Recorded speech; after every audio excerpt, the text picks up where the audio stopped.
अब इस बजट को लेकर आवाम की क्या तवक्कुआत हैं, कितना रिलीफ वो एक्सपेक्ट कर रहे हैं और क्या उनको वाकई वो रिलीफ मिलेगा भी या नहीं।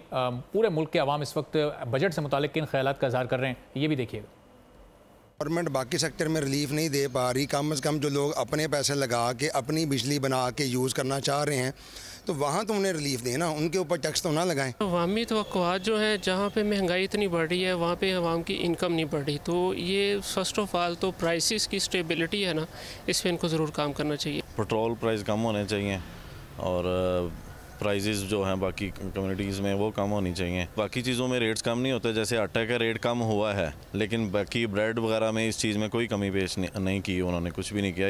इसके बारे में भी सोचना चाहिए कि उन चीज़ों में भी कमी होनी चाहिए। साहब जब बजट आ रहा है तो बजट महंगाई करेंगे, कम तो नहीं करेंगे ना। ये तो दिन ब दिन महंगाई बढ़ती जा रही है, आवाम परेशान है। उम्मीद तो अच्छी होनी चाहिए और अच्छी उम्मीद है, अल्लाह करे सही करे। हुकूमत से अपील है हमारी, मेहरबानी करके इस बजट में हमें गरीब लोगों को रिलीफ मिलना चाहिए। तवक्कुआत तो मुझे इनसे बिल्कुल भी नहीं है, लेकिन अगर अवाम के बारे में बात की जाए तो अवाम को इस बजट का मतलब कि फ़ायदा एंड तक होना चाहिए, यानी एंड यूज़र तक इसका फ़ायदा जाना चाहिए। नहीं, अवाम दोस्त बजट होना चाहिए, हम तो यही कहते हैं जो जिसमें अवाम खुश हो, गरीब आदमी को रिलीफ मिले। सर जैसे तो हालात चल रहे हैं ना, उम्मीद नहीं है कि अवाम दोस्त होगा।